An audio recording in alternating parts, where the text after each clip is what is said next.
Welcome to our lesson on spheres, which I think is the easiest solid to deal with because there's only really one dimension you need to use, and that's the radius.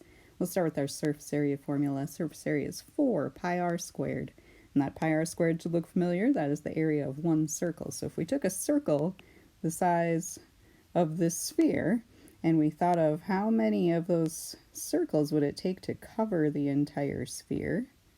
If you've ever looked at a baseball and if you took the leather covering off, it takes up about four circles worth of leather to cover a baseball.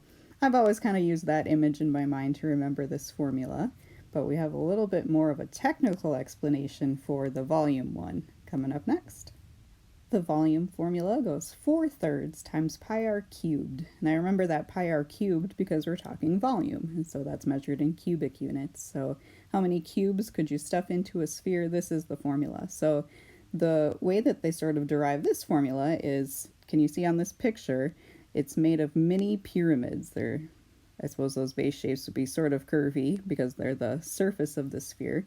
But if we think of all those pyramid volumes put together, we would have the volume of the whole sphere. Remember that a pyramid volume is 1/3 the area of the base shape times the height.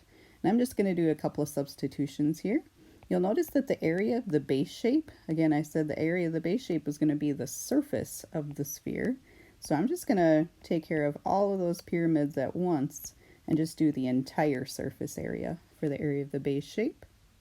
And then the height of each of these pyramids is going to be whatever the length of the radius is from the center of the sphere out to the edge.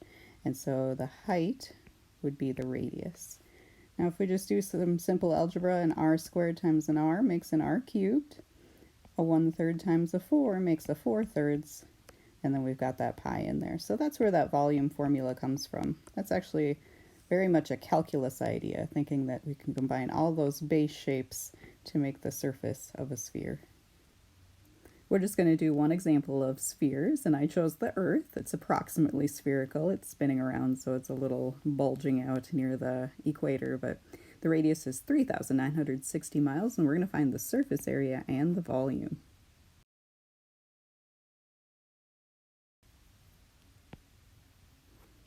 So surface area is 4 times pi radius squared.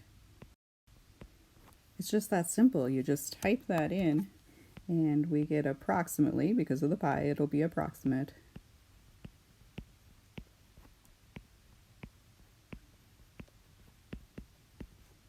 Look at that, 197 million. And what's the label on that? It would take squares, square miles. Almost 200 million square miles to cover the whole Earth. And then we've got our volume formula. 4/3 pi radius cubed. This one comes out in scientific notation. I'll just put a few decimal points there. And do you know what that means? That means that we'd have to scooch that decimal over 11 spots times 10 to the 11th. So that is a humongo number, and that would be in cubic miles. That's how many cubes it would take to fill the entire Earth. All right, that is your lesson on spheres. Have a good time.